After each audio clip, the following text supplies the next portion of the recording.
මේක හරිම විනෝදයි.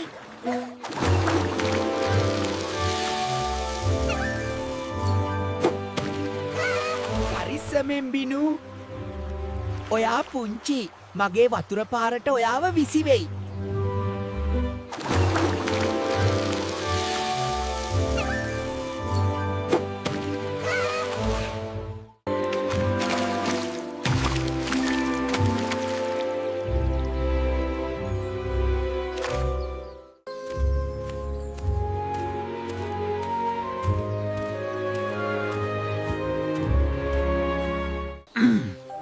මේ මහා අලියයි පුංචි හාවයයි මොන තරං ආදරේද.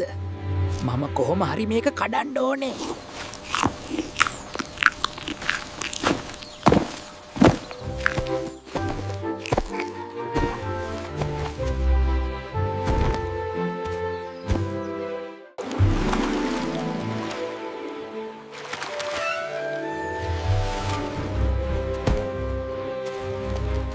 ගජා අර බිනූ හාවා කියනවා ඔයා හරිම මෝඩෙක්ලු. ඇඟ විතරයිලු ලොකු. මම බිනුව කොච්චර පරිස්සම් කළාද?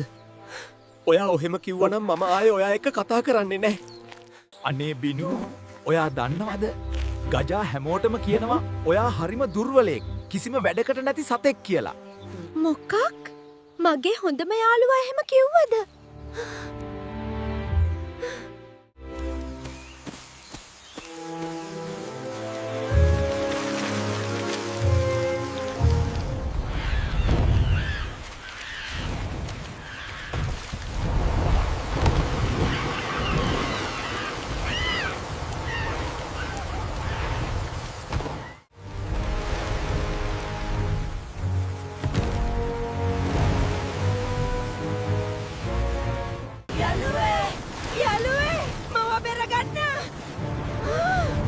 මම ගහගෙන යනවා උදව් කරන්න.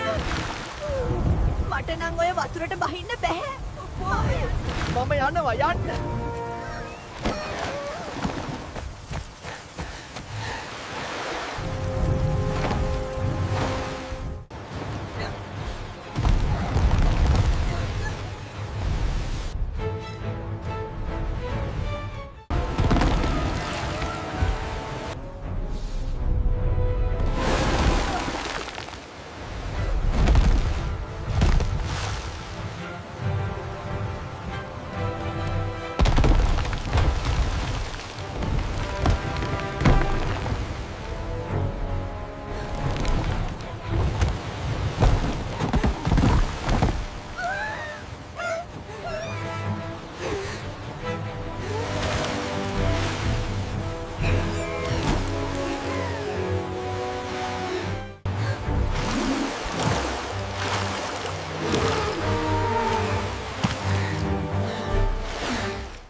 කිකී තමයි මට කිව්වේ. ඔයා මට අපහාස කරා කිව්වේ.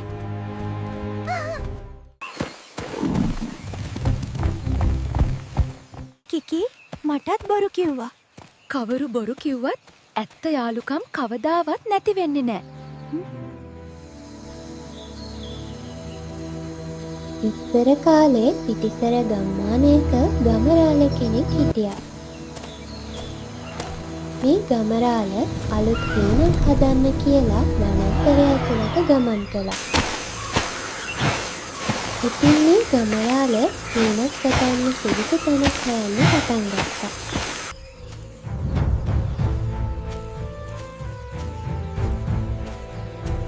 ගමරාල විශාල ගසක් අසලට ඇවිත් වටපිට බලනවා. කැලේ තියෙන ලොකු ගස්වල තමයි යක්කු ජීවත් වුනේ. යක්කු ගොඩක් බලවත්. මේ ගස උඩ යකෙක් වාසය කළා.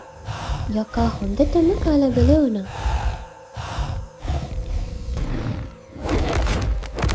යකා ගහෙන් බිමට පැනලා ගමරාල ඉස්සරහින් හිටගත්තා. ගමරාලයෝ, මගේ මේ ගහ කපන්න හැදුවොත් මම උඹව කැලි කැලි වලට ඉරලා දානවා. ඒත් ගමරාල නුවණක්කාරයි. කලබල වුණේ නැහැ. ගමරාල බොහොම එදිතර විදියට කටයුතු කළා. බොල යකෝ උඹට බයේ කැලේ කපන්න නැතුව ඉන්න කොහමද? උඹට ඕනං වෙන ගහට ඵලයන්. යකාට බය නැති නිසා යකා හොඳටම බය වුණා. මේ කැලේ ඔය හෙනරං ගස් තියෙන්නේ. ඒ ගහෙත් යක්කු හිටියොත් ගමරාල මෙන්න මේ ගහ අතෑරල වෙන ගහක් කපා ගනින්. ඒ ගහෙත් යක්කු හිටියොත් මට හේන කොටන්ඩ වෙන්නේ නා. එයත් මට උඹ ගැන දුකයි. ඒක නිසා මම මේ ගහ කපන්නේ නා. හැබැයි උඹ මට පොරොන්දුවක් වෙන්න ඕනේ. හැම මාසෙම මට එළවලු ගෝනියයි වී ගෝනියයි මගේ ගෙදරටම ගෙනත් දීපන්. උඹ කැමතිද? හරි. මං කැමතියි.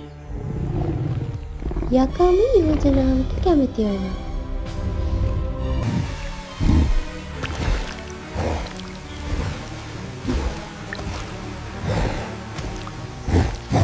පොරොන්දුන් සිටියටම යකා වී ගෝනියයි එළවලු ගෝනියයි ගම ගෙදරට ගෙනාවා.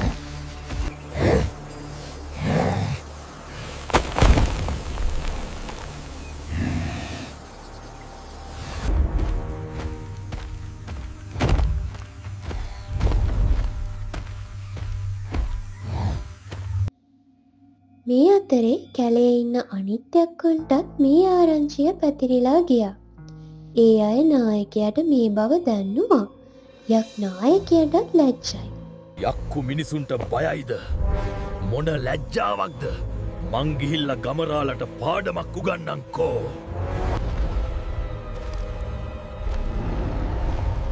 ගමරාලට පාඩමක් උගන්නන්න ඕනි කියලා හිතපු යක් නායකයා ගමරාලගේ ගෙදර ගිහින් ඇඳයට හැංගිලා හිටියා.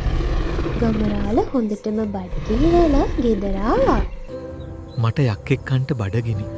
ඈද යට ඇති කපාගෙන කන්ට මහන්සි වෙලා වැඩ කරලා මහන්සිත් ඇතිනේ. මට යක්කෙක් කන්න බඩගිනි කියන්නේ මට ගොඩාක් බඩගිනි කියන එක. නමුත් යකා ඒක දන්නේ නෑනේ. ඔහු හිතුවේ තමාව කන්න හදනවා කියලා. ගමරාල ගමහාමිනේ මට සමාවෙන්න. මං ආයෙමත් කරදර කරන්නේ නෑ. කියන ඕන දෙයක් මං කරන්නම්. අනේ බුදු ගමරාලයෝ මාව මරන්න එපා. මම උඹට හැම මාසෙම එළවලු ගෝනි දෙකයි වී ගෝනි දෙකයි ගහන්න ගෙනත් දෙන්නම්. එදා ඉඳලා එළවලුයි වී ඇති තරම් ලැබුණා. ගමරාලයි ගමහාමිනේ ඒවා ගමේ මිනිස්සුත් එක්කත් බෙදාගෙන සතුටින් කාලය ගත කළා.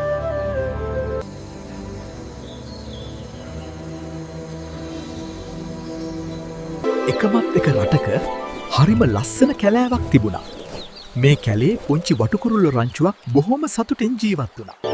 මේ රංචුවට හිටියා හරිම නුවණක්කාර නායකයෙක්. දවසක් මේ කැලේට නපුරු වැද්දෙක් ආවා. එයාට වටුව වගේ කෑ ගහන්න පුළුවන්.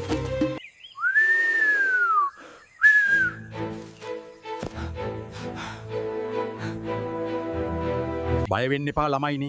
වැද්දා දැල දැම්මම මම 1 2 3 කියද්දි ඔක්කොම එකපාර දැලත් උස්සගෙන පියාඹන්න ඕනේ. සමගියෙන් විතරයි අපිට බේරෙන්න පුළුවන්.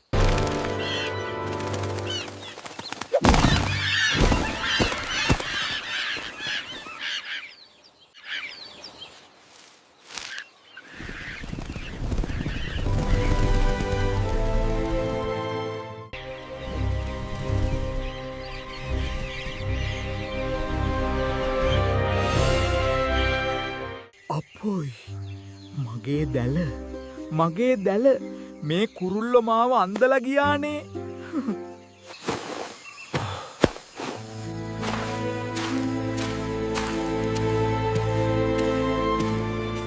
කෝ අදවත් ගෙනාවද?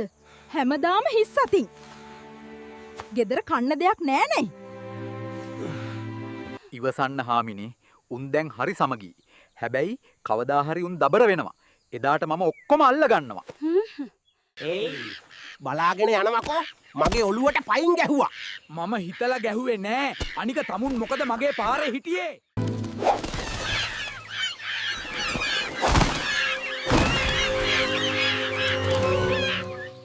නුඹ උස්සන්ට. මට බෑ. මටත් බෑ. නෑ නුඹ උස්සන්ට. මට බෑ තනියම. අයියෝ අපි අහු වුණා. හා මම කිව්වේ සමගිය නැති වුණාම ඕන කෙනෙක් පරද්දන්න ලේසි. දැක්ක නේද පුංචි යාළුවනේ? සමගිය බලය වේ. අපි රණ්ඩු වුණොත් අපි හැමෝම පරාදයි. මේ කතාව අපට හමුවන්නේ අපේ ජාතක කතා පොතේ සම්මෝධමාන ජාතකයෙන්.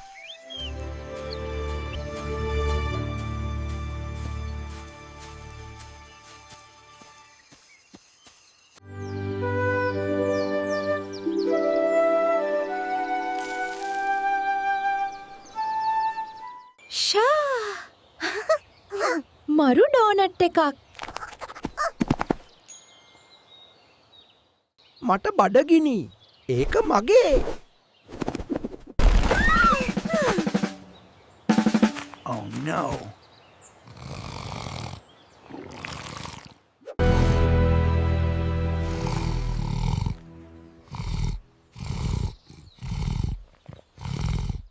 හෙමින් යමු. සද්ද කරන්න එපා.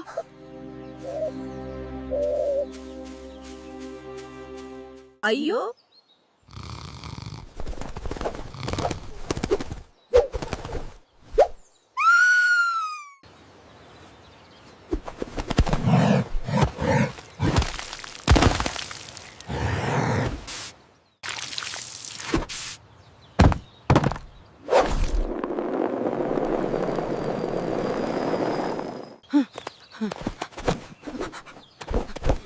ඉන්න!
සිරිපාලා මොකද බොල හදිස්සියෙන්?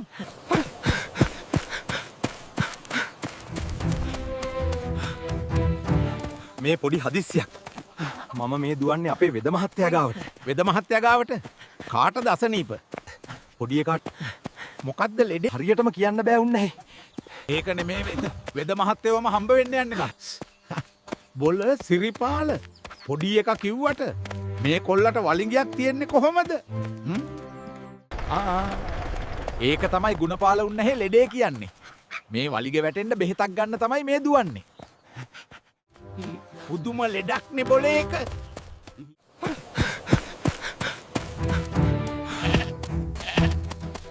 එහුණ නේද බා? මේ බෙහෙත් ගන්න යන්න බෑ කිය අඬනවා. මට වහපන් කොල්ලෝ. උඹ බෑ කිව්වට හරියන්නේ නෑ. බෙහෙත් බිලම මේ වලිගේ හලා ගන්න ඕන. යමු. පුදුම ලෙඩක්නේ බොලේ එක. වලිගයක් තියෙන එකම මදිවට. කූවෙලුවෙක් වගේ කෑගහන්ඩත් පටන් අරන්නේ.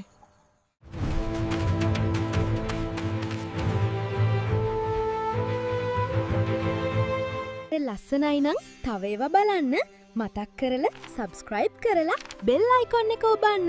ළමා කතා ටීවී